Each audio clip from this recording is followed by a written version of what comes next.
¿Qué tal amigos? ¿Cómo les va? Buenos días, un placer inmenso en este lunes 21 de abril del 2025, un día que no vamos a olvidar jamás, porque sobre todo todos los seguidores de la Iglesia Católica, la ausencia desde esta madrugada en este lado del mundo, 7:35 de la mañana de Roma, que se trasladó el cuerpo y alma del Papa Francisco a su casa, a la casa de Dios.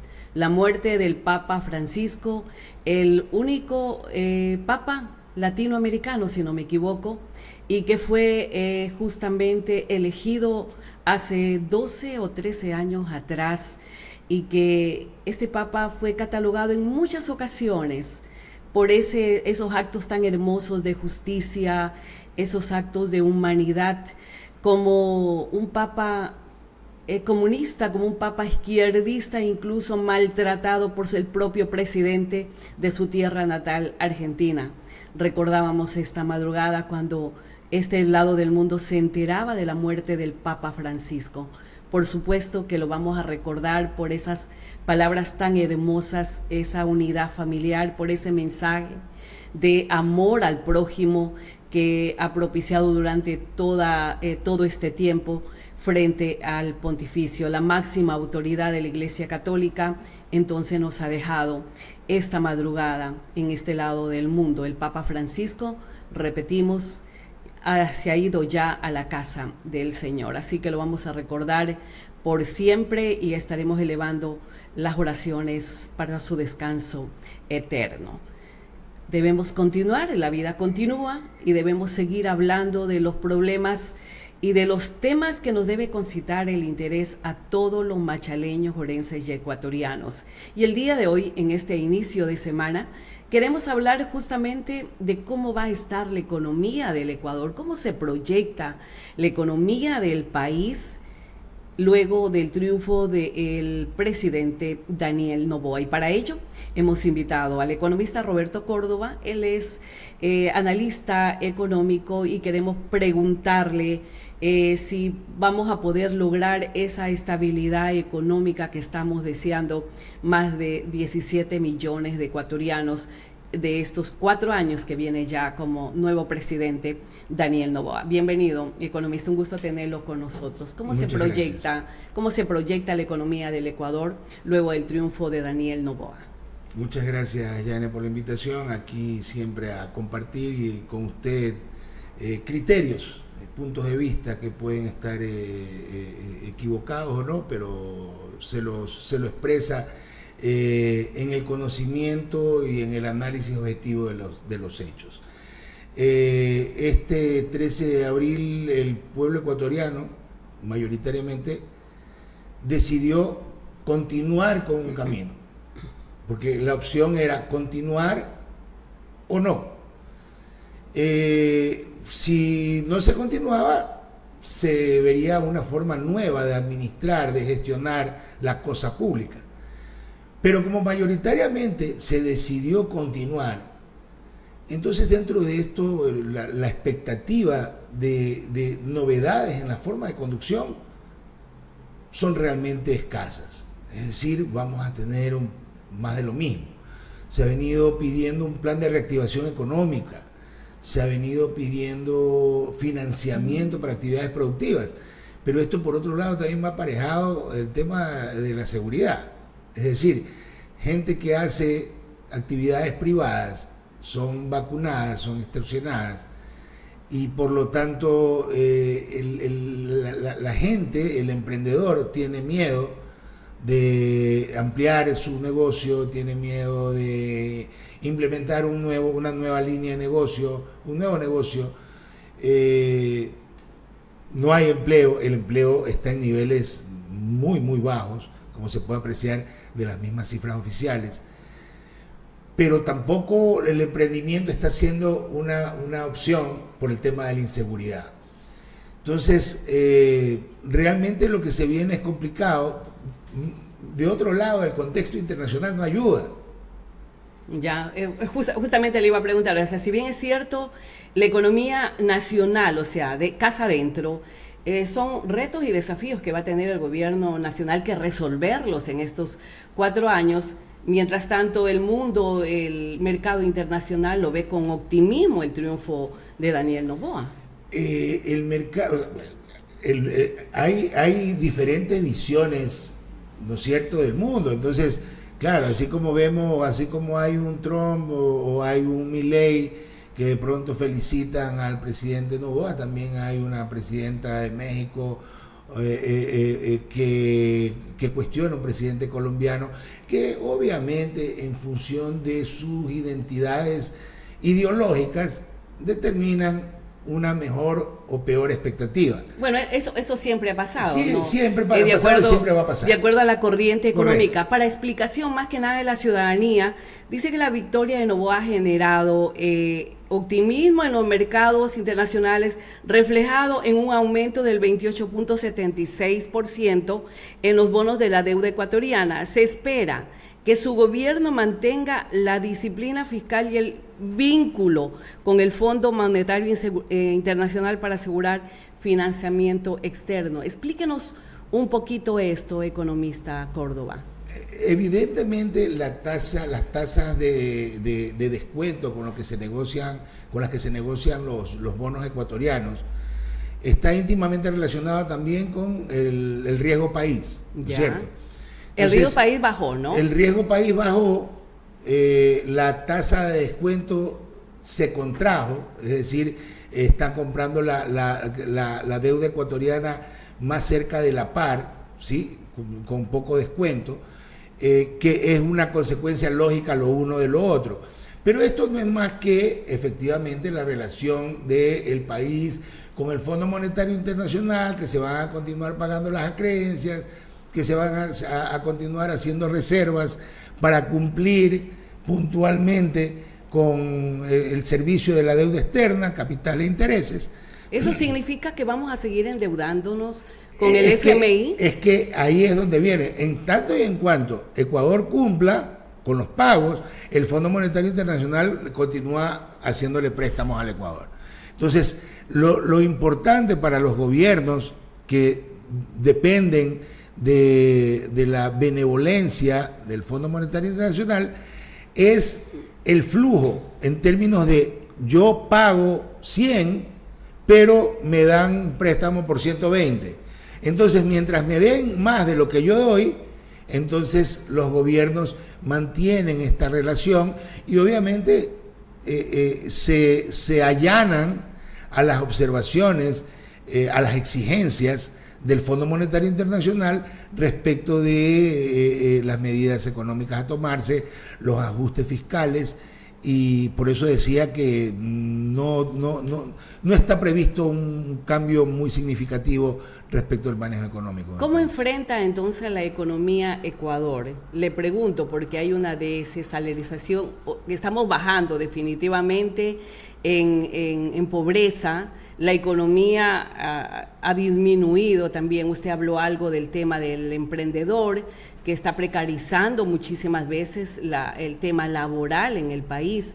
Entonces, ¿cómo vemos ese panorama? O sea, de verdad que preocupa, porque lo que queremos los ecuatorianos es recuperar una paz que no la tenemos.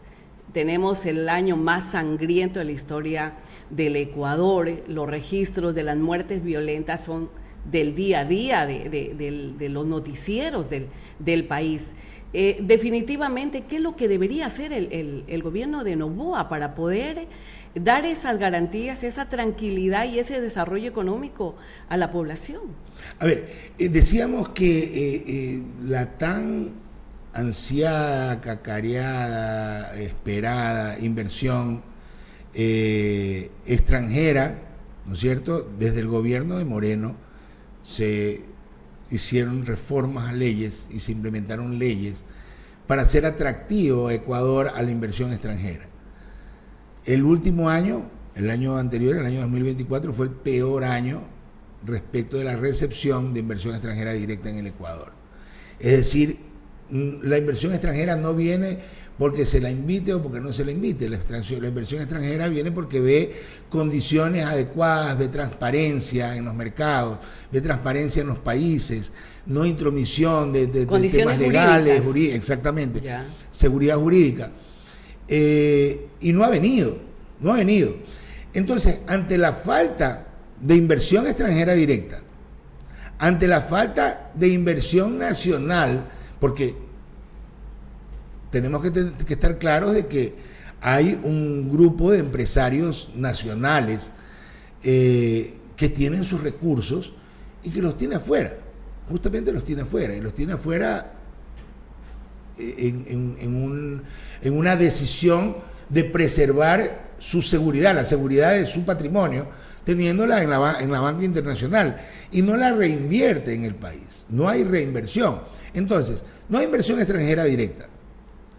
Los empresarios nacionales no están generando nuevos proyectos de inversión, prefieren tener sus fondos, la mayor parte en la banca internacional, la menor parte en la banca nacional. Lo que nos quedaba era la inversión del Estado, pero bajo el esquema, bajo la visión del presidente Noboa, el presidente Noboa y su equipo de gobierno no ve necesario, no ve conveniente que el Estado invierta, por ejemplo, en carreteras, en salud pública, en educación, y por lo tanto tampoco por ese lado va a venir el despegue económico. ¿Es necesario entonces un nuevo préstamo al Fondo Monetario Internacional? Se hablaba de 1.300 millones de dólares nuevamente pedir al Fondo Monetario para esa inversión pública de la que usted está hablando. Porque estamos hablando de que tenemos carreteras en pésimo estado, tenemos hospitales que no tienen medicina, hospitales públicos que no cuentan con equipamiento. Entonces, existe preocupación definitivamente, y de ese gran segmento que es la mayoría de ecuatorianos que tienen que ir a un seguro social o que tienen que ir a un hospital público. Yane, ojalá que el endeudamiento venga para ser invertido en proyectos que cambian la realidad de la gente, y que no continúe viniendo, como se ha dado desde el gobierno básicamente de Lasso y de Noboa, para pagar sueldos. O sea, me endeudo internacionalmente para pagar deuda, para pagar sueldos, para pagar gasto corriente, ¿verdad? ¿Qué es lo que normalmente sucedía? Que yo me endeudo para invertir en proyectos que le van a redituar al Estado, ¿no es cierto? Pero si yo me endeudo para gasto corriente, ¿cuál sería la otra opción para no seguir endeudándose? Perdón.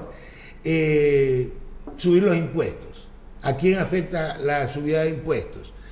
Ya a todos nos subieron el IVA, no creo que nos vayan a subir más el IVA.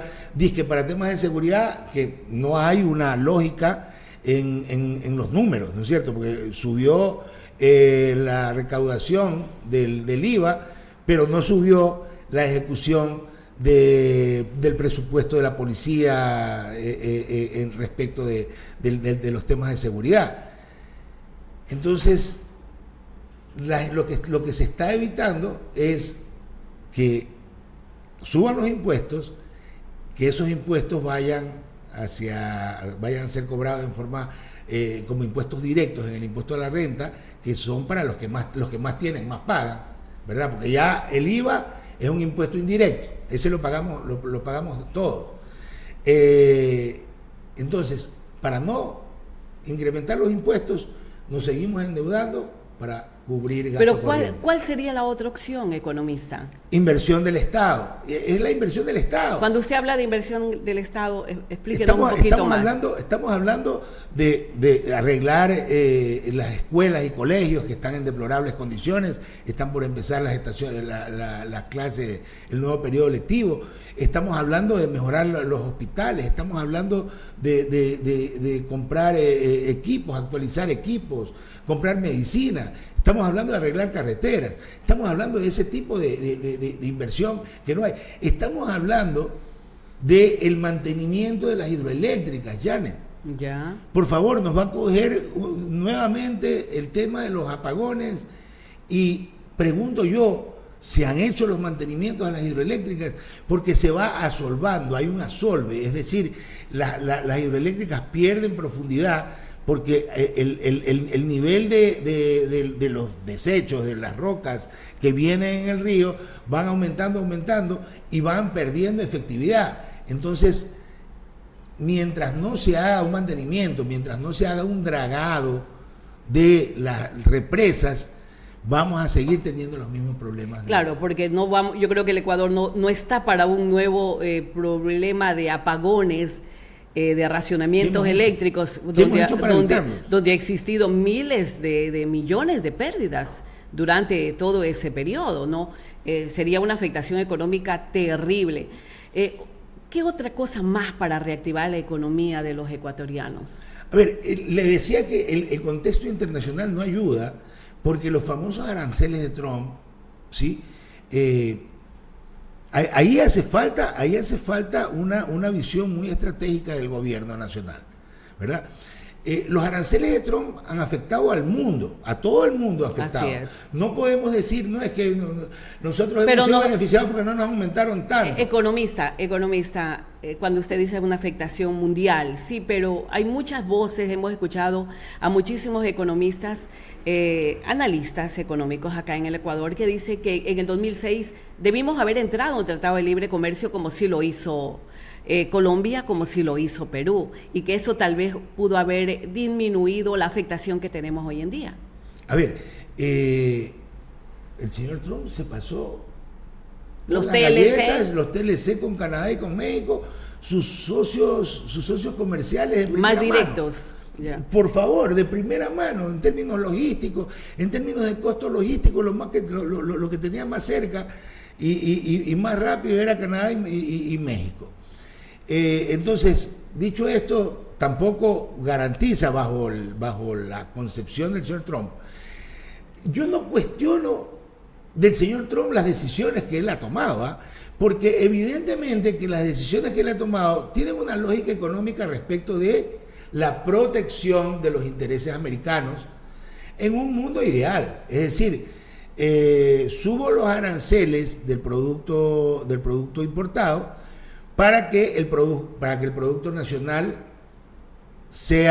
tenga más atractivo y pueda ser bajado de la percha más rápidamente. Bueno, él está protegiendo la producción de su país. No solamente protegiendo la producción de su país, él está haciendo, porque efectivamente es el mercado entre más grande y de mayor poder adquisitivo, él va a hacer que algunas empresas que se fueron de Estados Unidos, porque el costo de la mano de obra es alta en Estados Unidos, regrese, porque los aranceles de importar ese mismo producto de China, de México, de Canadá, de Europa, ¿sí?, es tan alto que le va a resultar mejor, aún siendo alto el salario en Estados Unidos, le va a resultar más conveniente al inversionista fabricarlo en Estados Unidos. Entonces él sí está trayendo inversión, ¿sí? Aparte que las arcas fiscales se va a llenar de plata con los aranceles que van a cobrar, porque igual va a haber un margen de tiempo en el que van a seguir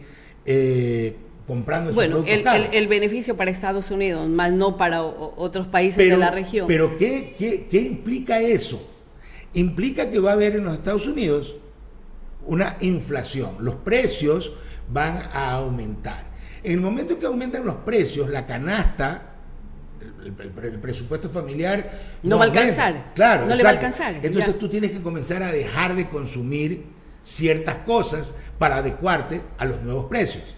Y ahí es donde podemos ganar o perder. Es decir, ¿de qué puedes prescindir y de qué no puedes prescindir? Claro, qué es lo que tiene más demanda y qué es lo que no tiene. Correcto. Entonces, gran demanda. Usted dijo una frase que considero yo que el país es lo que ha propuesto el presidente Daniel Noboa, atraer la inversión privada al Ecuador, que podría ser uno de los factores para poder reactivar la economía, pero la Constitución del 2008 no da las condiciones para eso, por eso es que se estaba solicitando reformas estructurales para atraer la inversión extranjera y generar empleo.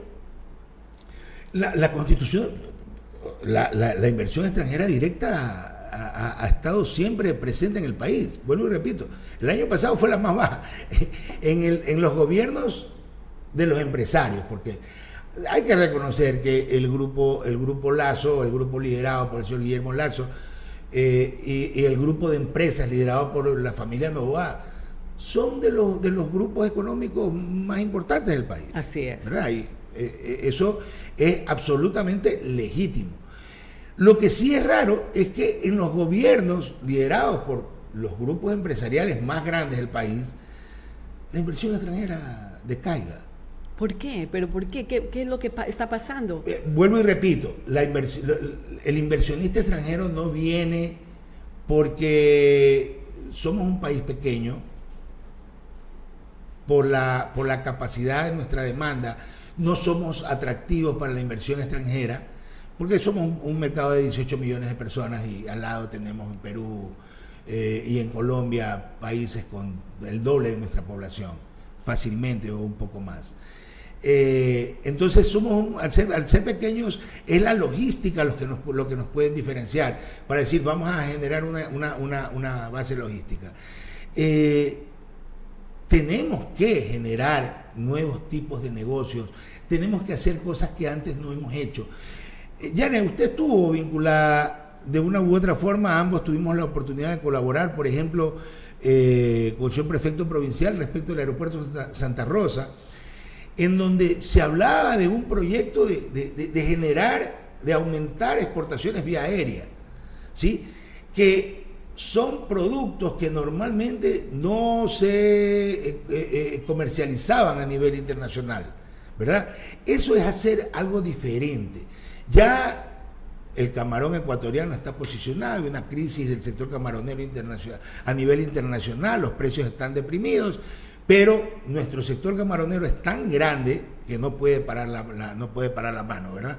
Digo, es como la bicicleta, tú dejas de pedalear y te caes. Así el sector camaronero tiene que seguirle dando, aunque sea con márgenes muy pequeños, y ellos tienen unas estructuras verticales que los hace eficientes. Se hablaba en ese entonces de que el camarón incluso podía ser llevado vía aérea, ¿no? Hablábamos de que el langostino, ¿verdad?, que tiene un precio especial en el mercado internacional, resistía a un tema de un flete en aéreo. Entonces, dinamizar, si tenemos el aeropuerto de Santa Rosa, tenemos el aeropuerto de La Tacunga, tenemos algunos nodos internacionales que están siendo poco utilizados o no utilizados o marginalmente utilizados, tenemos que tener la capacidad, la inventiva para sacar provecho de una inversión que ya la hizo el Estado ecuatoriano. Claro, esa era la pregunta, ¿no? ¿Por qué siguen siendo elefantes blancos? ¿Por qué solamente el aeropuerto de Tababela en Quito? ¿Por qué el aeropuerto José Joaquín de Olmedo de Guayaquil? Solamente esos dos aeropuertos se ha podido optimizar, ser eficientes en la transportación aérea, mientras que aeropuertos como el nuestro acá en la provincia del Oro siguen con una sola línea aérea y con esa limitación completa en el tema de la transportación de carga, que podría ser una gran opción. Definitivamente, vuelvo y repito, es un tema de la visión de los empresarios. Entonces, a un empresario que le va bien haciendo lo que siempre ha hecho, no se arriesga a hacer algo diferente, no se quiere arriesgar a hacer algo diferente. Los empresarios de Guayaquil, de Quito, tienen una visión mucho más amplia. Ellos sí están en 2, 3, 4 líneas distintas de negocios al mismo tiempo. O sea, aquí el bananero es solo bananero, a lo mucho ya luego bananero y camaronero. Ahorita nadie está metiéndose en camaronera porque no es un negocio que hoy sea muy rentable. El que ya está adentro tiene que seguir dándole. Tiene que seguir dándole, no queda otra. Pero para entrar ahorita, entonces sí, tenemos que buscar en el tema transfronterizo, en la ida y vuelta con Perú. Esos acuerdos binacionales, ¿no? Que podría acuerdos ser binacionales que nos permitan opciones para nuestro mercado interno con nuestros hermanos vecinos del sur y del norte, con Colombia y con Perú. Alargar nuestra frontera aérea a través de estos vuelos charter de carga desde Santa Rosa, desde la Tacunga, con ciertos fines específicos, para generar actividades adicionales, crear fuentes de empleo y poder dinamizar en algo la economía. Porque está claro que a este gobierno no lo veo invirtiendo en temas públicos. O sea, creo que ya hemos tenido 1 año y medio de evidencia de cómo se mueve el gobierno. ¿Usted ¿sí? considera que los gobiernos en cada territorio, ya que usted aterrizó en un tema de la provincia del Oro, como el tema de los aeropuertos, optimizar el servicio de la transportación aérea, también se habló de las zonas especiales de desarrollo económico, que también podría ser otra de las opciones, pero ¿cómo se puede manejar este entorno económico, economista Córdoba, cuando tenemos una inseguridad terrible en el país? Y parece que esta lucha contra la inseguridad definitivamente no ha dado muestras el gobierno de Daniel Noboa en 1 año y medio que estuvo al frente, y ¿usted considera que se abren expectativas para que el gobierno pueda controlar esta situación de inseguridad y que no sea una piedra en el zapato para el desarrollo económico de provincia y país como el nuestro?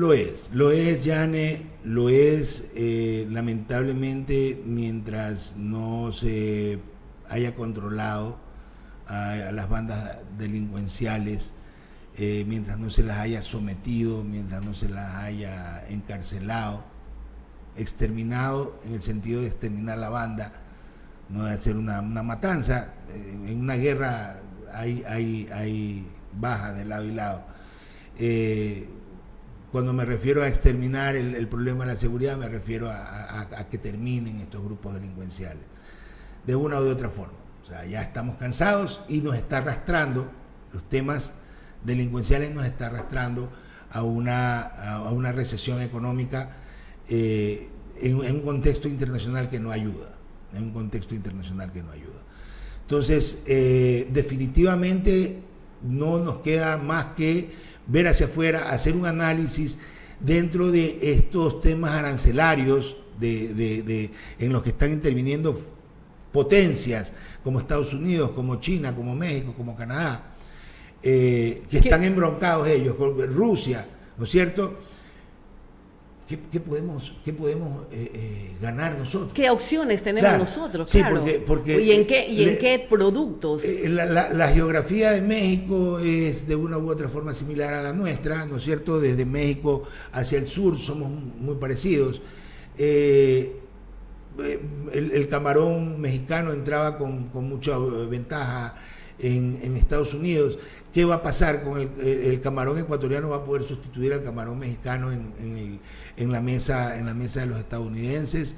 ¿Qué oportunidades, qué productos van a tener la oportunidad que antes los proveía México y que hoy la señora Sheinbaum, que está liada con el señor Trump, haya la expectativa? Entonces ahí el Estado tiene que meterle recursos a los productos que tienen un potencial de ingresar al mercado americano. Tiene que haber financiamiento, tiene que haber condiciones especiales para que la producción de esos ítems, ¿verdad?, de esa oferta naciente, ¿verdad?, que antes no existía porque los mexicanos tenían una ventaja comparativa y competitiva. Pero que hoy la misma crisis arancelaria está permitiendo que nosotros, que estamos bastante al norte, ¿verdad?, bastante al norte de Sudamérica, podamos entrar con precios competitivos. Entonces, si el Estado no va a invertir como debería hacerlo en educación, salud, infraestructura vial, al menos que dentro de sus competencias productivas genere estos beneficios para apoyar la producción de estos productos ganadores dentro de la crisis internacional en la que estamos inmersos. Llamar a una constituyente es lo que está proponiendo el presidente Daniel Noboa, porque él considera que hay restricciones que presenta la nueva constitución, hay limitaciones para la inversión privada, habla también de restricciones en la explotación de recursos naturales y políticas laborales sindicales. Cuando se habla de eso, la verdad que sí me preocupa, porque si bien es cierto, la actividad minera, hablando de del tema minero, la explotación minera en el país, ya hay algunas concesiones súper importantes que se están desarrollando. Esto no da cabida a que realmente se afecten los recursos naturales. Estoy hablando del factor agua, que es un problema serio que ya lo están viviendo algunas poblaciones del país. ¿Es necesario ir a esta constituyente para hacer todas esas reformas y que permitan al país reactivar su economía, economista Córdoba? Yo considero que la constituyente es un tema político. O sea, yo vuelvo y repito, no veo, para usted no es necesario hacerlo. Desde el punto de vista práctico, no. Desde el punto de vista práctico, no. Se han generado leyes, se han generado decretos. El presidente ha dado muestra de una actitud hegemónica en el ejercicio del poder, ¿verdad? Él impone lo que él piensa y lo ha impuesto a pesar de todo, a costa de todo. Por encima de la Constitución, por encima de las leyes, él ha impuesto su criterio. Entonces, bajo ese contexto, solamente le encuentro una lógica que siga política. Haciendo lo que él quiere hacer. Por no decir otra palabra. Exacto. Ya. O sea, no es necesario perder tiempo en una constituyente. No, pero a él, en la estrategia política de él, tiene que ser la constituyente. Porque la constituyente te va a abrir un nuevo horizonte para decir, no podemos exigir nada hasta que haya la constituyente. Y le aseguro que la constituyente, si se da, no va a ser este año, seguramente va a ser el próximo año. O sea, mientras más pueda estirarla, para él va a ser mejor. Porque todo el mundo se va a poner en pausa hasta la constituyente. No, es que en la constituyente se van a elegir asambleístas constituyentes, porque no va a ser la misma Asamblea Nacional que se declare Asamblea Constituyente. O sea, y mientras tanto los problemas del país tienen que seguir esperando. Por supuesto, es que esa es la estrategia, que los problemas del país sigan esperando hasta la constituyente.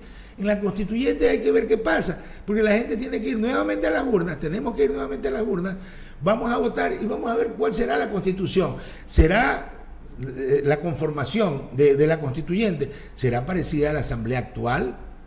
¿O la gente se asustará y conformará de otra forma? Finalmente, ¿qué mayoría prevalecerá en esa constituyente? Y lo que prevalezca tiene que ir a plebiscito para que el pueblo ecuatoriano diga luego de la sí constituyente tiene que haber una Claro, consulta popular. Un plebiscito. Un plebiscito. Un referéndum en el que diga el pueblo ecuatoriano está de acuerdo con la nueva constitución, sí o no. Y si el pueblo ecuatoriano está mayoritariamente de acuerdo con la constitución, entonces será un sí. Entonces usted se imagine que se afecte. O sea, se va a hacer lo mismo que se hizo en el gobierno de Rafael Correa. Es que eso tiene que ser así. Eso es un protocolo universal. Sigo preguntando, ¿usted cree que la mayoría de ecuatorianos va a seguir esperando lo que estamos viviendo hoy en día en el Ecuador? La mayoría de hospitales sin médicos, hospitales sin medicina, vías en pésimo estado y la inseguridad reinante. La mayoría de ecuatorianos votó por una opción y es respetable el pronunciamiento de la mayoría de ecuatorianos. Entonces, la mayoría de ecuatorianos votaron por esto. El señor presidente, Daniel Noboa, dijo que iba a ser una constituyente, ¿no es cierto? No dijo mucho de qué se tratara en la etapa electoral, pero ¿usted cree que la gente le va a votar que sí a una constitución que atente contra los derechos de los trabajadores? Que afecte al tema de la seguridad social, a la jubilación, temas de edades de jubilación, de aportes y esto acá. Ya se está hablando de más años de aportaciones, ¿no? Y que sería ya los 65 años la jubilación. ¿Esos serían los temas que contemple las reformas a la Constitución? Es que el presidente es el que lleva la agenda. Él es el que propone la constituyente. Él tiene que decir claramente, y lo expuesto, cuáles son los temas que se van a tratar en la nueva constitución. Entonces seguramente vamos a un tema del Cialis que nuevamente se acepten los arbitrajes internacionales en los Contratos. en los contratos de inversión, Ya. y someternos a instancias de derecho privado, ¿verdad? Como son los arbitrajes. ¿Hasta qué punto es peligroso los arbitrajes internacionales? El tema es porque le pregunto, economista, porque mucha gente dice, ve, por eso, y dijiste no en las 7 preguntas que se presentaron a los ecuatorianos. O sea, se quiere justificar que por eso no viene la inversión privada acá al país, porque no va a querer en un momento de un litigio que se presente, que se juzgue con jueces nacionales, sino que sea un arbitraje internacional.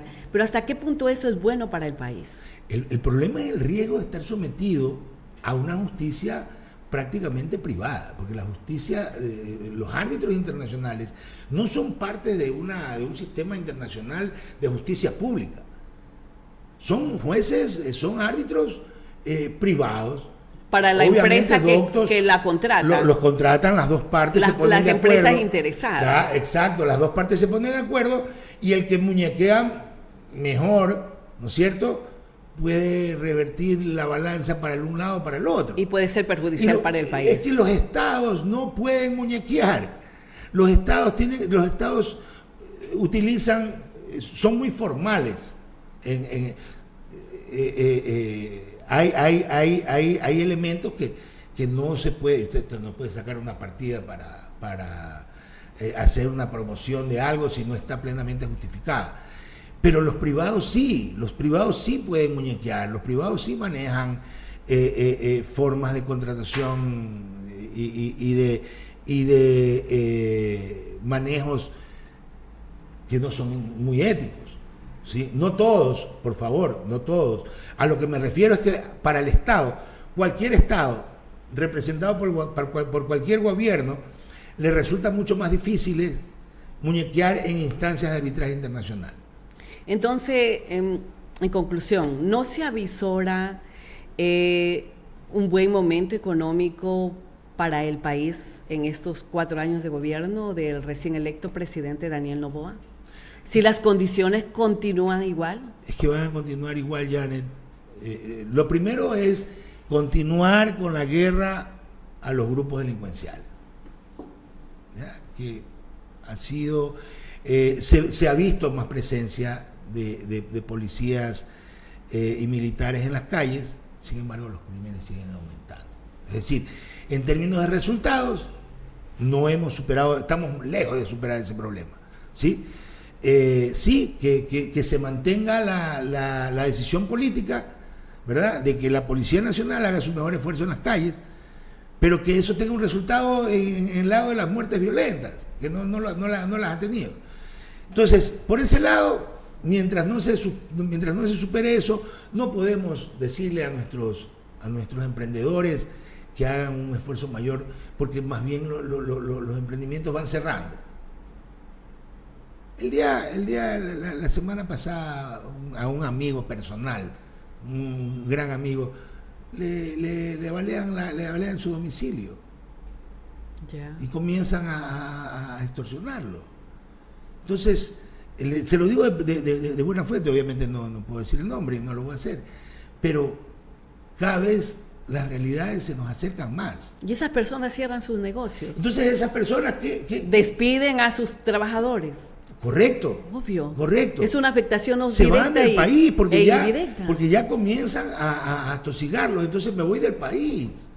Dejan mal vendiendo o dejan botadas sus bienes. Lo que les ha costado trabajar toda su vida. Correcto. ¿Y cuántas personas dependen de esa persona? ¿No? Entonces, realmente el tema de la guerra a la delincuencia organizada tiene que mantenerse como un elemento para tratar de lograr que haya un arranque, un dispare en la inversión de emprendimientos, por un lado, incluso a niveles de empresas más grandes hay extorsiones. O sea, de lo contrario, si no se controla... Es muy difícil. Es muy difícil hablar de una reactivación económica. El Estado no va a invertir como no ha venido invirtiendo o lo mínimo posible en educación, salud y vías. Entonces, lo que nos queda es, pero por favor, señor presidente, señores ministros, pensemos en un plan de mejoramiento de aquellos productos que podemos producir en el Ecuador y que podemos sustituir a los productos caros que les llega de países que han sido seriamente afectados por el tema arancelario, como Vietnam, China en el Asia, o México en Ecuador. Vietnam y China, usted sabe que reempacaban nuestro camarón y lo exportaban como camarón de ellos. ¿Productos como cuáles? Entonces, es que tenemos, por ejemplo, hay una gran cantidad a nivel de pitahaya. Productos de ciclo corto. Productos de ciclo corto y de ciclo largo, ¿no es cierto? Ya. La pitahaya se cosecha una vez al año, ¿sí? Es un cultivo permanente. ¿Cómo se llaman los berries estos, lo que están de moda, que los venden en las cajitas? Los arándanos. Los arándanos, ¿verdad? ya. Perú y Chile tienen abierto un mercado de arándanos. La geografía peruana y la geografía ecuatoriana son similares. Así es. Ya se están sembrando. Pero hay muchísimos chilenos, productores chilenos, la inversión privada que ha llegado al norte peruano, y son los que están dando extraordinarios resultados, ¿no? Y hay un cultivo de uvas en la península de Santa Elena, justamente de un chileno. Dice, Ecuador es el único país del mundo en donde produces todo el año. Dice, en Chile solamente puedo producir uvas, creo que 4 meses, 5 meses al año, porque por las condiciones climáticas no se puede. Perú es más seco que nosotros, o sea, los niveles de luminosidad nuestras son.